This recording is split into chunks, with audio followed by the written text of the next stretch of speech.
Meeting of council to order for Monday, February 10th. Before I approve the agenda, I'd like to add delegation from Kinimicol with Lisa Risvold. If I can get a seconder for that. Councillor DeSille, all in favor? Okay, take approval of the agenda, please. Councillor Norbury. Thank you, Mayor Kakalka, that the February 10th, 2025 special meeting of council agenda be adopted as amended. Seconder, Councillor Noxena. Different there. All in favor? All right, delegation. Lisa Risvold, please come on up to the delegation table.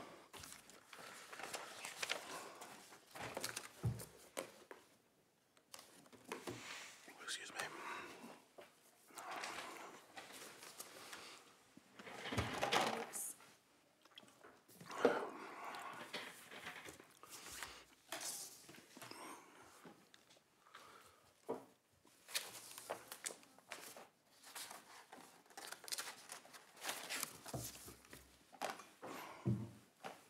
Do I need to control this, or will you? Okay. All right. I'm good. Floor is all yours. Thank you, Mayor and Council and staff, for accommodating Canuma's request for a special meeting.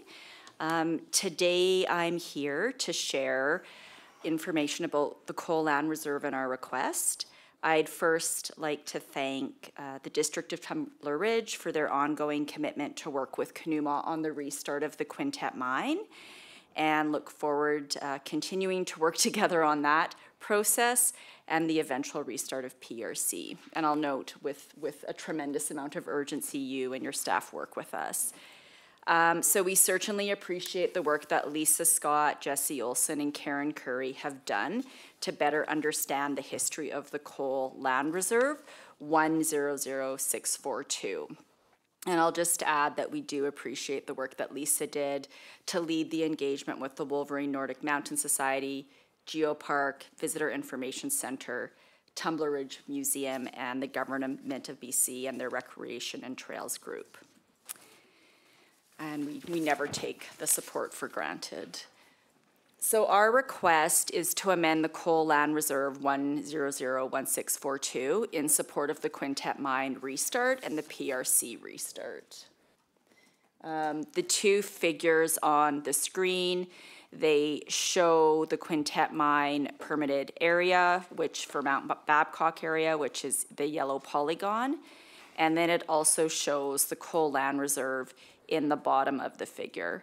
And we are requesting that the Coal Land Reserve is amended in the north to accommodate the window pit, the development of the window pit at the Quintet Mine, and then also in the south. And there is a pink polygon that represents that area, and that's for the enhancements and operation and maintenance of the Core Lodge Road. Our mine plan is that we would move transport coal from Peace River Coal along the Core Lodge Road and to Quintet Mine for processing. So the total area is about 216 hectares. The one to the north for the Quintet Mine is within our PMA, and then the second area is, part of it is within the PRC PMA, but it is in an area where there is existing disturbance and a road. I just want to note the history of the Coal Land Reserve. It was created with the Wolverine Nordic Mountain Society and the District of Tumbler Ridge working together to protect the Boulder Gardens area. And our mine plan, both the PRC and Quintet mine plans and development plans, do not impact the Boulder Gardens area or Shipyard Titanic. Working with the district as well as the Geopark, the Visitor Information Center, and the Wolverine Nordic Mountain Society, we are committed to collaborating on developing a communications plan, and that communications plan would create general awareness about the impacts or how our blasting may impact access to the Boulder Gardens area and the Shipyard Titanic area. So we've met on 2 different occasions to walk through that plan and look forward to further refining it. The goal would be to create general awareness and share information so everyone is well aware of what's happening well in advance, and then of course to have communication specific to each blast.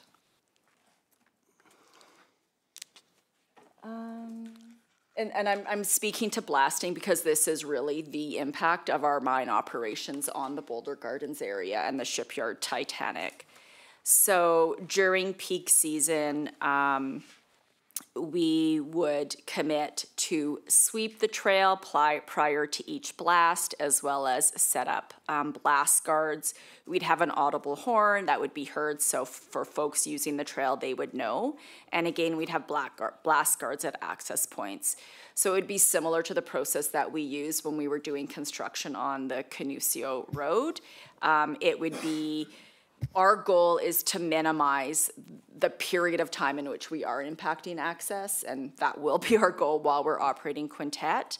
And as we're developing the mine plans, we'll have a better understanding of the exact periods when access to those areas would be temporarily impacted. And then in the winter, we'd set up blast guards at the access points just to prevent access during those days, although use of those areas are considerably less in the winter than during the summer and spring months and fall. And again, our commitment would be to work together with all of the stakeholders, all of the users while we're operating Quintet. And just for more information, we have these two maps that do show the blast area and how it would impact shipyard Titanic. Again, these are very high level, and as the mine plan's being developed, they would be refined. So that's for shipyard, or the first one was for shipyard Titanic, and the second is for the Boulder Gardens area. Happy to answer any questions or provide additional information.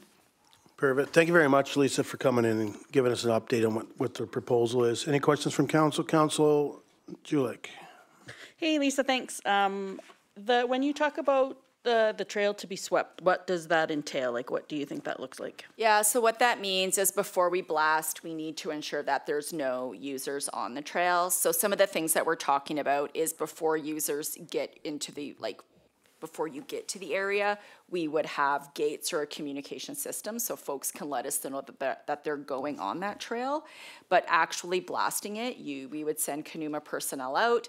They'd travel the trail route. If anyone's in the trail, they would then ensure that they're outside of the blast radius, and then we'd have blast guards so that people aren't able to use those trails. So it's a physical sweep of the trails. There's a lot of snowshoeing that goes on in the winter, so that would be another, just a thought. I'm not sure if you're aware of how much snowshoeing actually goes on in there. Yeah, what we've talked about in the winter, because in the winter when there is snowshoeing or cross-country skiing, we'll be able to see if there's people in the trails, just because there'd be evidence, there'd be tracks. But also what we would do is so if that's the case, we would go and sweep the trails. We would plan on setting up blast guards first thing in the morning, just to let people know that there is a blast that day. It will be closed, or it will be closed for this period of time. And then it will be open once the blast has happened. We've talked about having very general email lists and very targeted email lists, because for those people that use that area all the time, we certainly can provide notice the day before when we are blasting, as well as give them a main point of contact at the mine, so that if they're planning on going out the next day, they can reach out and ask what our plans are. That's the beauty of being in Tumbler Ridge is for locals, we're accessible, and folks know how to, we want them to get a hold of us and understand what our plans are. Follow up? Yeah, that's why I was gonna ask if there's a schedule available. It sounds like it's maybe not something that you're gonna be able to plan a month at a time, that people could go on and have a schedule. It could be 2 days ahead that you would know? Yes, we would provide as much advance notice as possible. Certainly our commitment and our goal is to provide notice the day before a blast. Thank you. Councilor Norbury. Thank you, Mayor Kukalka. Thanks for coming in, Ms. Resvold. I really appreciate Canuma's attempt at being responsible with your expansion. Meeting with stakeholder groups, recognizing their interests in the area and working out solutions. And then also talking about your prevention of injury in the area. So just want to say, really appreciate the efforts there. Thank you. You know, for myself, I create a connection with the land, the area when I use it. So part of my interest has to do with the preservation of the natural areas that we have. Like I know some of these answers, but I'm going to ask you anyways. What would the seismic impacts of blasting be on the shipyard Titanic or Boulder? Like the shipyard Titanic is what kind of we're looking for in an armada. Like, can you talk about that? Yes, absolutely. So about a year ago, we met with the Geopark and the Wolverine Nordic Mountain Society, and that was one of the questions that we discussed at that meeting. So what we're doing is we have a seismograph. So a seismograph measures the vibrations and sound, and we are using that seismograph to get a baseline of what our impacts are from, like what the vibrations are where we're currently blasting, which is the Little Windy area, and that's further north than the Big Windy or the Window Pit. And as we move closer to those areas, we'll continue to use the seismograph to understand our impacts. I mean, at this time, we don't anticipate there to be any impacts, but we'll monitor throughout the life of our mine just to understand what those impacts are. And if we're seeing any, then absolutely we'll work with the Geopark on mitigations. But again, we don't anticipate that there will be any impacts to the armadas and to the shipyard Titanic and the features at the Boulder Gardens. Follow up? Yeah, thank you, Mayor Kukalka. I apologize if this question's outside of your realm of knowledge. Brian's on the phone now, so he can. Hey, there we go. There we go. Hello. In case the seismograph's picked up that you know we're starting to see some movement in the area due to blasting. Is there potential for modified blasting to reduce that that impact? I assume there is, but I'm not going to ask the silly questions, you know. Yeah, no, absolutely, and Brian can probably speak to the specifics, but yes, you can modify your blast pattern so that you are reducing vibrations through the ground as well as through the air, and that's often done in urban settings where you're doing blasting for construction to protect the infrastructure. Follow up? Yeah, my only other questions, comments were regarding openness. I know we do have a lot of people coming from out of town, so we would need to have a good, and this might not be on Kunuma as well, but it's the musing of having a good communications plan, because people sometimes plan their adventure to Tumbler Ridge weeks, months, you know, half a year in advance, and they may not be on social media to notice when it's happening, or may not stop in at any of our local places, amenities. So even just a sign out there, and it sounds like you're going to have people out there regularly. It'd just be great to spread that out as far and wide as we can. But it does sound like you are proactive on making sure everybody's out there. I'm just thinking about the other hurt feelings sometimes. So anyways, thank you. Yeah, no, absolutely. And last week and the week prior when we met, an action is to develop a communications plan with the district, the Visitor Information Center, and the Geopark. And it does, I didn't want to get into too many details tonight, but it absolutely does include signs on the highway and signs well in advance of before you get to the Core Lodge Road or down to the staging area, only to find out that there's blasting that day. So, and really look forward to working with Jesse and Manda and others on developing that communications plan and using all of their experience to make sure that we are doing a very good job of creating awareness, both locally and with visitors in general, and then day of the blast. Okay. Yeah, we expect that we will be communicating. We'll have a communications plan with the outdoor clubs that are users and typically gateways as well. So your suggestion is well understood and a good one, that we need to be broadcasting that to every possible user, and we will certainly endeavor to do that. The other thing is, a blast doesn't typically shut down.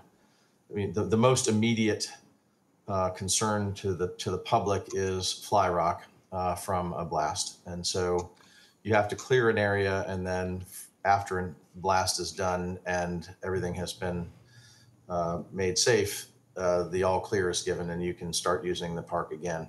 So it wouldn't be, if we had a blast, it's typical that you would clear and then be able to access restricted areas within a matter of 2 to 3 hours maximum. So it's not a situation where somebody'd come in typically and miss the entire day of opportunity to access the park. Thank you for that. Okay, any other questions from council? All right, again, thank you very much. I appreciate the proposed blast ban, the communications and stuff like that. I mean, you guys seem to have all your stuff together and ready to be put into play, so I appreciate it. We're not trying to guesswork it, and I think it was laid out pretty clear, and obviously, I know you've commented already on regards to Ms. Scott and stuff like that, so it's great that we were able to, staff was able to work with you and go through that process, so, yeah, thank you very much. Any questions for you? Apologies for being late, Mayor and Council. I couldn't quite Zoom. My computer doesn't like Zoom, or somebody's put a tariff on it now. I can't tell which one. I'm not sure what's going on. It's all good, Mr. Sullivan. Do you want to talk Thank about you. the Super Bowl? Yeah. Yeah. At another time. All right, new business, Boulder Gardens Coal Land Reserve, report dated February 10th, 2025, from the Chief Administration Officer regarding the Boulder Garden Coal Land Reserve. Recommendation, please, Councilor Norbury. That council applies to the Ministry of Energy, Mines, and Low Carbon Innovation Mineral Title Branch, that's a mouthful, to amend and reduce the boundaries of the Boulder Gardens Coal Land Reserve, Site 1001642, to exclude the Quintet permitted mine area north of Boulder Gardens and the Core Lodge Road. Seconder, Councilor Noxana. Discussion. I don't have any questions. Just want to make a comment, and it's back to staff that within the report that staff has reached out to our First Nation neighbors, which I think is great, but I think we need to make sure that's noted that we did reach out. My understanding, we've received nothing back from the First Nations. Ms. Scott? That's correct. As of today, we have not received a response. Thank you. Okay, call the question. All in favor? Carried. Second recommendation, Councillor Julik.